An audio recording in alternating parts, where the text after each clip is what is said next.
Beautiful geranium flowers. I have these two varieties. This is the pink one and the red color. There are a lot of blooms in this.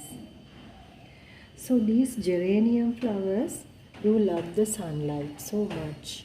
You will have to locate it in a place where it will get a lot of sunlight. And some people keep this indoors as well. If you are a person who loves to keep it indoors, see that you keep it near a windowsill.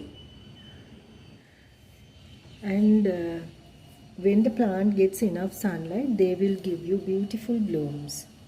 And when I talk about these blooms, once they withered away, you can just cut it off from the stem so that you are encouraging the plant for more flowers. So that's a tip. And when I talk about the soil, these flowers, flowering plants refer the moisture mixed soil. Soil should be well draining and also it should be moisture balanced.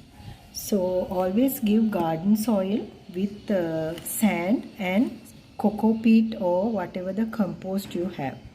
That is of your choice. When it comes to watering, don't overdo, but they do prefer some moisture. So these plants will not love the soggy soil and also they do not prefer the dry soil. So you will have to balance that. And now I have told you about the sunlight and the soil and also the fertilizer.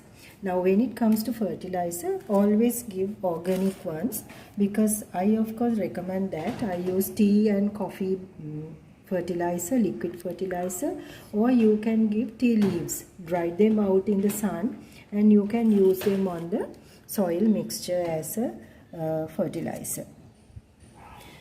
And you can plant these geraniums in pots or you can ground them.